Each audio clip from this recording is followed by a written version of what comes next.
माननीय अध्यक्ष महोदय, मुझे हमारे सदन के नवनिर्वाचित नेता और माननीय मुख्यमंत्री द्वारा प्रस्तुत प्रस्ताव के पक्ष में खड़ा हुआ।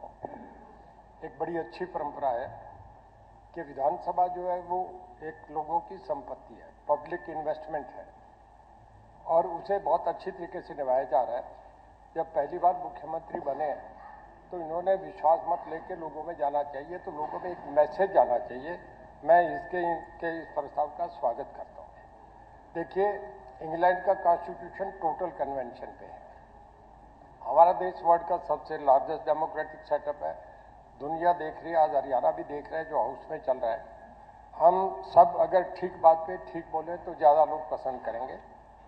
अब इन्होंने चर्चा करा कि साहब एक अच्छे कंडक्टर को ऐसे दे दिया गया, नए को। मैं थोड़ा जवाब नहीं, आप सुनिएगा, मैं सुन रहा था आपको, प्लीज। देखिए, मनमोहन सिंह जी एक ऐसी बस चलाते रहे जो 10 साल चलती रही, कभी किसी ने नोटिस नहीं लिया। आप मेंबर पार्लियामेंट रहे हैं, इन्हें भी पता है उनको कहाँ से ऑर्डर लेने पड़ते थे, कहाँ जाके कौन बीच में चलाता था, इन सब बातों की जानकारी है। इन्हें ये नहीं देखना चाहिए। हमारे प्राइम मिनिस्टर तारीफ करके गए, इनके अच्छे काम की तारीफ कर गए। 9.5 साल जो हमारे माननीय मुख्यमंत्री जी मनोहर लाल जी करते रहे, उसकी तारीफ करी। ये कोई बुरी बात नहीं थी।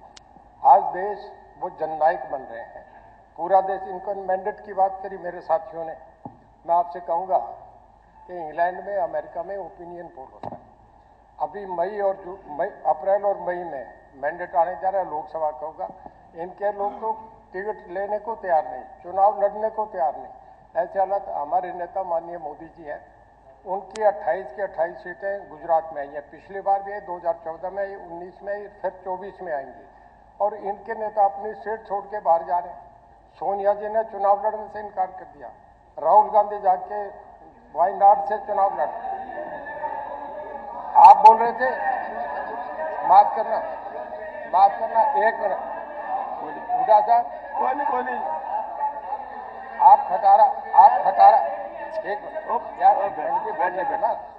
आप बोल रहे बहन जी, मैं अगर कोई, चलो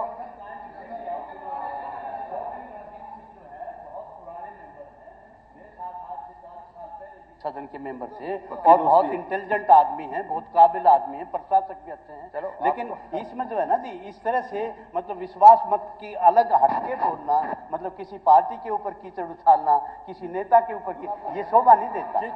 आप इसमें मैंने माफ करना, एक माननीय अध्यक्ष महोदय, मैंने नाम लिया, कोई कीचड़ नहीं उछाला। मेरे भी आदरणीय रहे हैं, मैं उनकी पार्टी में रहा हूं, कोई बुरी बात नहीं है। मैंने उन्हें सोनिया जी कहा है, कोई एक शब्द भी गलत नहीं कहा जान साहब। मैं बहुत अच्छी तरह सब बात समझ के कह रहा हूं। देखिए, आप बैठ जाओ यार, सैनी साहब बैठ जाए, प्लीज। सैनी साहब बैठ जाइए, सैनी साहब बैठ जाए। ऐसे नहीं करा करते यार, हर बात में थोड़े खड़े होते। सर, एक तो मैं आपसे कहूंगा, एक हाउस की परंपरा है जिसे हमने सबको मानना चाहिए कि जब कोई मिनिस्टर बोलेगा, अगर लीडर ऑफ द अपोजिशन खड़ा होगा तो मिनिस्टर को बैठ जाना चाहिए। और जब लीडर ऑफ द हाउस खड़ा हो जाए तो फिर लीडर ऑफ द अपोजिशन बैठ जाता है। और जब स्पीकर खड़े हो जाते हैं तो पूरा हाउस रहता है।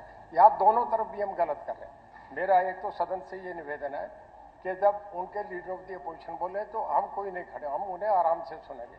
और जब लीडर ऑफ द हाउस हो तो इधर भी कोई नहीं खड़ा होना चाहिए, लीडर ऑफ द अपोजिशन है उसका जवाब देने के लिए। ये अगर परंपरा निभाए तो हाउस का काफी समय बचेगा। अब मैं दूसरी बात कह रहा था कि मैंडेट जो है वो अभी अप्रैल मई में मिलेगा, पता लग जाएगा कौन कहाँ है। मैं सैनी साहब, हमारे नायब सिंह जी पहले मेंबर पार्लियामेंट रहे, इसी हाउस के मेंबर भी रहे, मिनिस्टर भी रहे। कोई भी आदमी जब चीफ मिनिस्टर बनता है, मोदी जी बने तो भी उन्होंने 1 नंबर से स्टार्ट करा, फिर जाके वो 100 पे जाए, कहाँ जाए। हुड्डा साहब भी इस हाउस के मेंबर नहीं थे, यहाँ आए, इन्होंने भी मैंडेट लिया, मेंबर पार्लियामेंट थे, फिर ये बने। तो ये कोई बुरी बात नहीं है कि अच्छी परंपरा है, उसे ये निभा रहे हैं। मुझे याद है चर्चिल जो थे वो अलाइड फोर्सेस के लीडर थे, और जब जर्मनी के खिलाफ वार हुआ तो उस वक्त जर्मनी हार गया था, अलाइड फोर्सेस जीत गई थी। और चर्चिल बहुत पॉपुलर लीडर थे। जब वो इंग्लैंड के लोगों ने उन्हें हाथों हाथ उठा लिया और वो कहने लगे कि हम आपको प्राइम मिनिस्टर भी बनाना चाहेंगे, चर्चिल मना करते रहे। पर जब बहुत लोगों का मोह ऐसा था, देश उनके पीछे खड़ा हो गया, तो वो चुनाव लड़े। सब अलाइड फोर्सेस के नेता भी उनके मंच पे बैठे थे, जो उनके साथ दूसरे कंट्रीज के थे। वो कहने लगे राजनीतिक बहुत रोमांचकारी और खतरनाक खेल है। राजनीति, युद्ध में आदमी एक बार मरता है, राजनीति में बार बार मरता है। तो मैं मेरे सभी साथियों से कहूंगा, राजनीति में हार जाए जीत जाए इससे विचलित नहीं होना चाहिए। ये तो बार बार फिर मौका लड़ने का है, लोकसभा लड़ना, फिर विधानसभा आएगी, फिर हम आपस में लड़ेंगे, देखेंगे। पर मैं ये कहूंगा, इन्हें थोड़ा आकलन करना चाहिए। जब भी कोई मैंडेट आता है तो हर पार्टी उस पर विश्लेषण करती है। बंगाल में क्या हुआ इन्हें सोचना चाहिए।